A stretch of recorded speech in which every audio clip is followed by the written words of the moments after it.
Hi, I'm the Rap Critic, and this was a Patreon request by Cedric Winters for Bounce Back by Big Sean.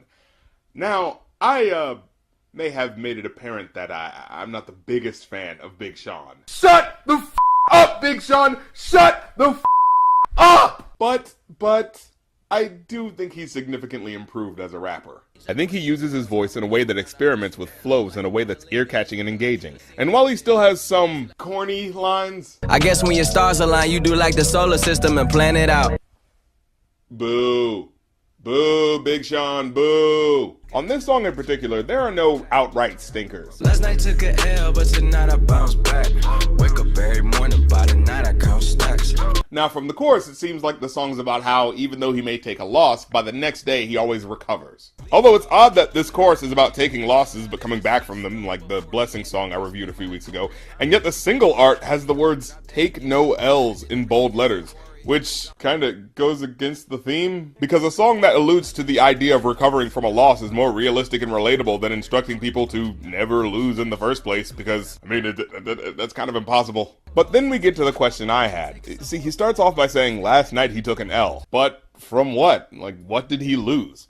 Well, I think the next line kind of alludes to that. Knew that ass was real when I hit it, bounce back. So now, with the mention of a girl who has an ass that he verified as real after giving her back shots, I'm assuming the full scenario of the chorus is, I lost a whole bunch of money by spending money on a stripper that I ended up having sex with, but I'm gonna make it all back by tomorrow. And I know he didn't explicitly say that, so I know it may seem like a bit of a stretch for a rapper to be bragging about spending a baffling amount of money on a stripper, but no, it's not. You ain't getting checks. This little ad-lib in the background is a little confusing, though. I know it's supposed to be a random dig at the listener, because, I mean, what rapper would ever want to miss an opportunity to make someone feel inferior? It's basically in the job description.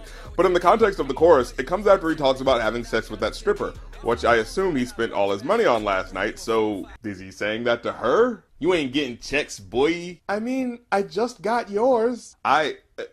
Oh yeah. But okay, here we have a song about bouncing back from a loss. Let's see where he goes with it. Don't know nobody, oh nobody, always on the fucking job, I got no hobbies. So here he establishes that it's all work and no play for him, and that he never goes into debt, because that's the most common way to go broke. Look, I cut a bitch off like an edit. My daddy itchy is genetics.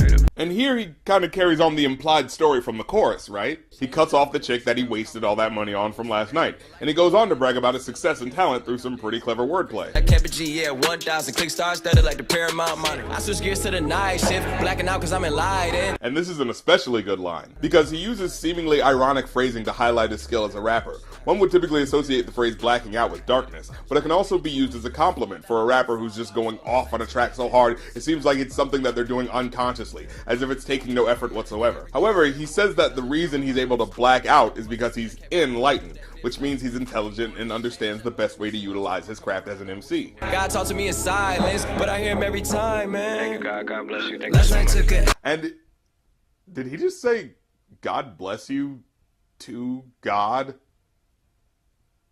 I woke up in beast mode with my girl that's Beauty in the Beast though. But yeah, now we're back to the point of the song. Big L took a loss last night, and now he's about to win again, right? Now, I think it's interesting to me that Sean said he wanted this song to be a song for the underdog, to be an anthem for rising from defeat and taking down your more powerful opponents. In fact, there's a lyric in the song where he literally says, The underdog just turned into the wolf and the hunger steady grows. but listen to these lyrics. Betting on me is the right risk. This one's about how it's a safe bet to count on him. God talk to me in silence, but I hear him every time, man. This one's about how God directly talks to him, apparently. My daddy itchy is genetics.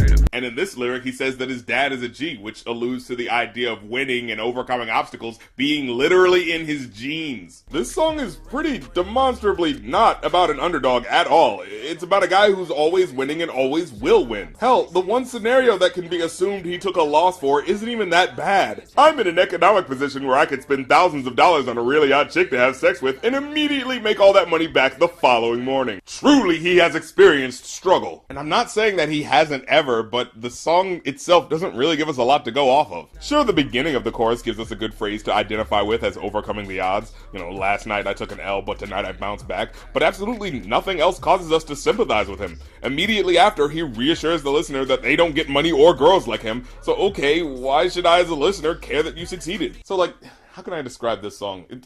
It's like an underdog song for people who don't have real problems. Like, I mean, sure, the city ordinance says you have too many Lamborghinis on the street, so you have to buy a second garage next to your third mansion to keep them all. I mean, I guess that is a challenge you have to go through, but, you know, put it in perspective is all I'm saying. If you're gonna make a song about being an underdog, I need some sort of detail. Look at the lyrics of the most famous underdog anthem, Eye of the Tiger. Within the first verse, he tells you he's done his time. He took his chances. He went the distance. Because at the end of the day, it's about a man and his will to survive. And sure, it's non-descriptive, but in a way that you can fill in the story yourself with your own personal journey.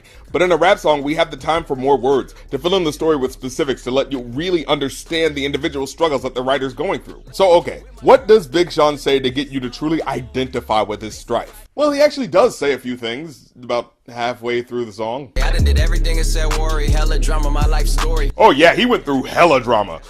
None that he's gonna get specific about because it's way more important to constantly tell you for the most part that he's winning and will never ever lose. But be assured, there was a time where he was struggling, believe you me. I mean, he had to wait a full half hour for his private chef to drive across town to make his midnight snack. This guy knows struggle. Seen courtrooms and court sides, ain't too many seen both sides. Nigga, I'm taking back control. The underdog just turned into the wolf and the hunger steady grows. Now see, there's a quick line saying that he's experienced progress and problems through his personal journey. Unfortunately, by this point it's too late, because despite one line in the chorus telling me that he's failed, most of the song is about his success, so I'm not associating this with any sort of underdog ideal. It's just another song about being the best ever and never really failing. I mean, overall I give it a 4 out of 5 because, like I said, it does have good lyrics, clever turns of phrase and whatnot, but if your intent is to get me hyped up as a listener who's supposed to see through your eyes and experience my ascension of success through hard times, it doesn't really give me a lot to work on. Well, that's the episode. If you like this show and want to contribute to keep it going, check out my Patreon.